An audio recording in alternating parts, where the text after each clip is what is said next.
ঠিক এর আগের ভিডিওতেই তোমরা দেখেছো আমার শখের সংসার করার সকালটা। সকালবেলা ঘুম থেকে উঠে রান্না বাড়ি খাওয়া দাওয়া সমস্ত কিছু করে যেই দুপুর গড়িয়ে এলো, তারপর থেকে আজকের ভিডিওতে দেখাবো।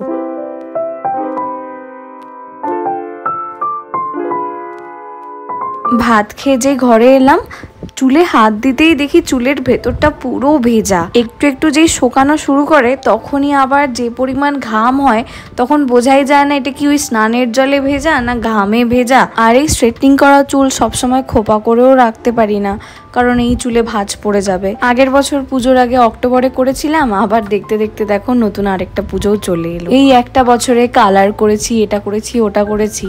সত্যি কথা বলতে আমার চুলটা না বেশি খারাপ হয়নি।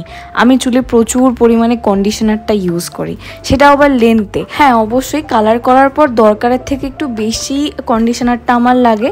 এখন শ্যাম্পুর থেকে কন্ডিশনারের বোতল আমার তাড়াতাড়ি শেষ হচ্ছে, কারণ না হলেই তো চুলের নিজগুলো ড্রাই হয়ে যাবে। ড্রাই হলেই স্প্লিট এন্ডস অ্যান্ড অল, এগুলো আপাতত আমার কিছু নেই। আর বেশি করে একটু তেল দিই। তবে হ্যাঁ, এটা আমাকে বলেছিল যে বেশি তেল দিলে চুলে যে স্ট্রেটনিংয়ের কেমিক্যালটা থাকে ওটা উঠে যায়, ফলে চুলটা আবার আগের মতো হয়ে যায়। আমার একটা সুবিধা আছে, আমার তো আগে বেশি চুল কার্লি ছিল না, আমার তো মোটামুটি স্ট্রেটই ছিল। তাও আমি আবার আনন্যাচারাল স্ট্রেট করেছিলাম। আমার ভালো লাগে। দেখো গ্লু কিছুতেই আসতে চাইছে না। এসিটা চালাবো একটু শোবো বলে জোর করে ওকে ওই ঘর থেকে টেনে আনলাম। আর কি সুন্দর যে নর্মাল হাওয়া, কিন্তু দুপুরবেলায় সুন্দর নর্মাল হাওয়াটাও না গরম থাকে, তখন না আরও কষ্ট হয়, লুয়ের মতো ফিল হয়। তাই একটুখানি এসিটা চালালাম, এই 2 ঘন্টা চালিয়ে অফ করে দেবো। আমাদের তো WBSCDCL থেকে বিল আসে 3 মাস পর পর। তো গত 3 মাসের যা বিল এসেছে 12,690 টাকা। হ্যাঁ, গায়ে তো লাগছে প্রচণ্ড পরিমাণে, তবে কি বলবো বলো, 2 ঘরে অনবরত তখন এসি চলেছে। এখন যে গরমটা চলছে সেটা তো তাও সহ্য করার মতো। মাঝখানে ওই কটা দিন যা গরম পড়েছিল, এত হিউমিডিটি ছিল, এসি না চালিয়ে থাকাই যেত না। আচ্ছা, আমরা যাও বা থাকতে পারতাম, গ্লু তো একদমই অশান্তিতে ভুগতো, ওর তো অস্বস্তি হতো। একবার এই ঘরে একবার ওই ঘরে, যেই ঘরে এসি চালানো সেই ঘরটায় শান্তি পেত ও। তো তখন 2 ঘরেই প্রায় এসি চলতো। আর আমাদের তো সারাদিন ফ্রিজ, ওয়াশিং মেশিন প্রতিদিন ইত্যাদি ইত্যাদিগুলো চলেই। এই দেখো, তোমাদের সাথে গল্প করতে করতে দুপুরে তো ঘুমিয়েইছি, ঘুম থেকে উঠে আবার চুল আঁচড়ানোও শুরু করে দিই। সেই সকালবেলা ঘুম থেকে উঠে যে স্নান করেছিলাম, সেই স্নান করে শ্যাম্পু করে ওঠার পরে এই সন্ধ্যাবেলা আমি চুলে চিরুনি দিলাম, ফলে জট তো পাকবেই। তবু আস্তে আস্তে করে অধৈর্য না হয়ে আমি জটটাও ছাড়িয়ে নিয়েছি। আর এই চুল আঁচড়াতে আমি নীলকে জিজ্ঞাসা করলাম আজ রাতে কি খাবে।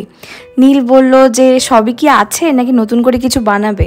আমি বললাম দেখো সবই তো আছে, কিন্তু মন বলছিল নীল ওইগুলো আর খেতে চাইবে না। তাই নীল আমাকে বললো আগে সন্ধ্যাটা দাও, একটু ভেবে তারপরে বলছি। দেখতে দেখতে সন্ধ্যাও লেগে গেছে, আর আমি সব ঘরের লাইট জ্বালিয়ে নিয়েছি। আর রান্নাঘরে গিয়ে ভাবলাম যে ফ্রিজে যেহেতু দুধটা অনেকক্ষণ ধরে চিল্ড অবস্থায় আছে, ওটাকে একটুখানি গরম করতে দিয়ে সিমে তারপরে আমি পুজোটা দিই, তাতে দুধটাও ভালো গরম হয়ে যাবে, চায়ের টেস্টটাও আর কি ভালো হবে। সত্যি কথা বলতে আমার ওয়ার্ড্রোবের সাথে সাথে আমার এই পূজা ক্যাবিনেটটা ছোট্ট হতে পারে, কি সুন্দর যে লাগে।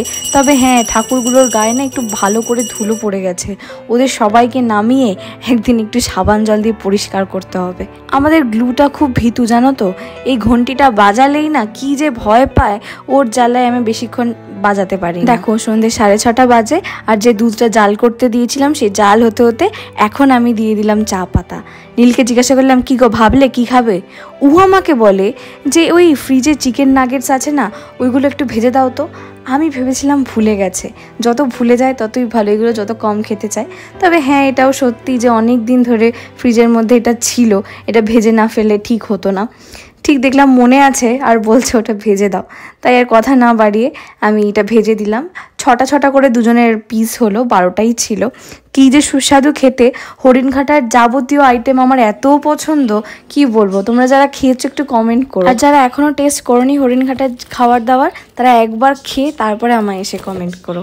ব্লিঙ্কিট থেকে বেশ কিছু অর্ডার চলে এলো, এই অর্গানিক ডিম, যেগুলো আমি পরের ভিডিওগুলোতে দেখাবো। আর তাছাড়া এই বক্সে এসেছিল পাঁপড়, যেহেতু ডালের সাথে আমি বললাম যে পাঁপড় দেবো, রাইস পাঁপড়, গার্লিক, গ্রিন চিলি পাঁপড়। তাছাড়া আমার কোলগেট শেষ হয়ে গেছিলো, মানে দাঁত মাজার পেস্ট শেষ হয়ে গেছিলো, ক্রিম ক্র্যাকার, তারপরে তোমার টোস্ট বিস্কুট। আমার টোস্ট বিস্কুট দেখলে আমার ঠাম্মার কথা খুব মনে পড়ে। 10 টাকা প্যাকেট হতো নর্মাল যে তোমার টোস্ট বিস্কুটের প্যাকেটগুলো, ওগুলো আমাকে দিয়ে আনাতো। কী মনে পড়ে আমার, বাপরে বাপ, ঠাম্মার কথা, ঠাম্মাকে আমি খুব মিস করি। যাই হোক, এগুলো এসে গেছে। রাতে যেহেতু বললো কিছু রান্না করতে হবে না, তাই আমি ভাবলাম একটু দিদি ছোটাই নিচের সাথে সবার সাথে দেখা করে আসি। গিয়ে বেশ অনেকক্ষণই বসেছিলাম, আসার সময় বললাম দাঁড়া তোদের একটা ভিডিও করে নিই। ও দিদি পড়তে বসিয়েছে ছোটাইকে, ছোটাইয়ের এখন পরীক্ষা চলছে স্কুলে। ঘরে এসেছিলাম ওই 9টা নাগাদ, 2 ঘন্টা নিচে ছিলাম, ততক্ষণে নীল পড়াশোনা করেছে। আর আমি ভাবলাম যে ঘরে যখন এসেছি, ও যখন এখনও পড়ছে, জিজ্ঞাসা করে নিলাম একবার যে কিছু খাবে কিনা। ও বললো না না খাবো না। তাই আমি রান্নাঘরে গিয়ে একটা আলুকে গ্রেট করে ওটার জুস বের করে, আমার একটা উপটান পাউডার ছিল যেটা পিয়ারে এসেছিলো গুড ভাইবস থেকে, ওটার সাথে মানে উপটান পাউডারটার সাথে একটুখানি আলুর রসকে মিশিয়ে আমি মুখের মধ্যে মাখলাম। প্রচণ্ড ট্যানটাকে রিমুভ করে দেয়, খুব ভালো।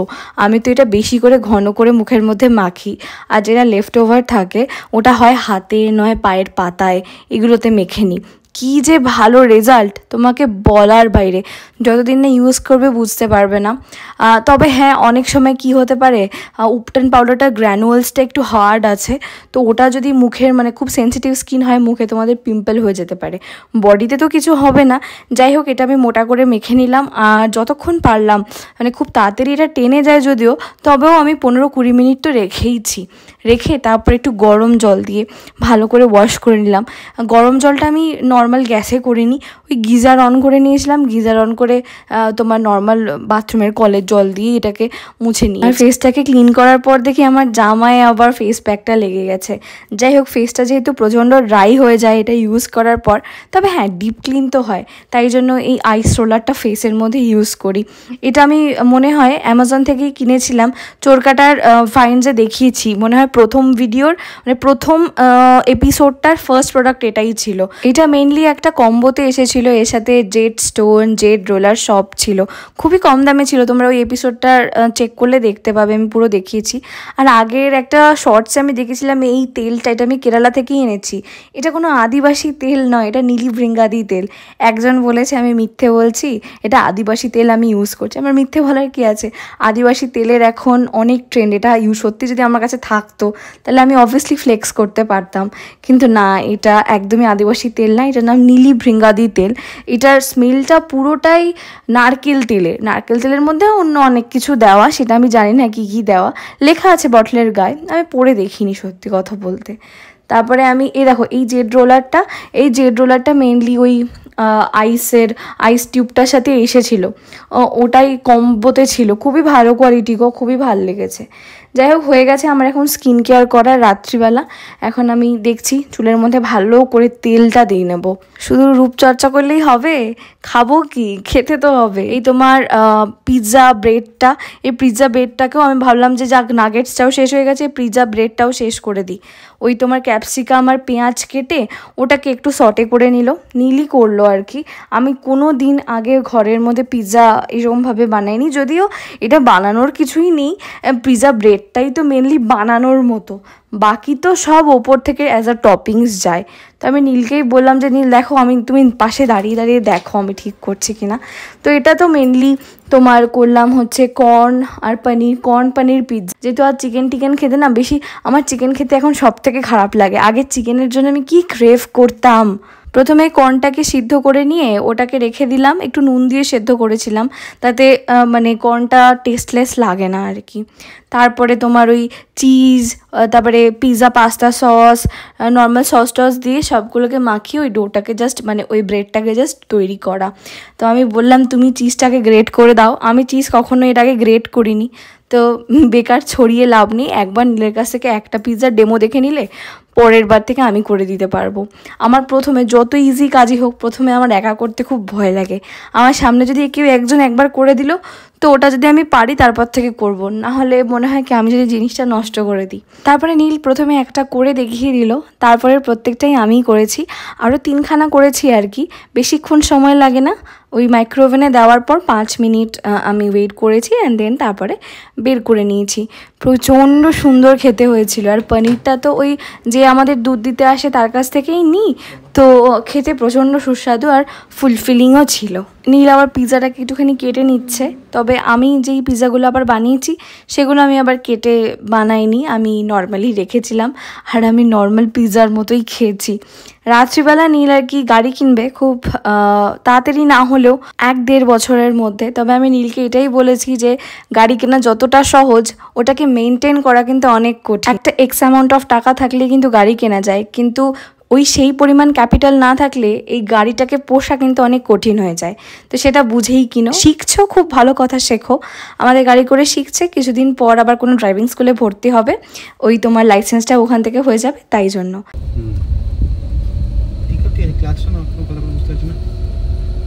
আজকের ভিডিওটা এখানেই শেষ করছি। তোমরা সবাই ভালো থেকো, সুস্থ থেকো আর আমার চ্যানেলের সাথে থেকো। ওকে, বাই।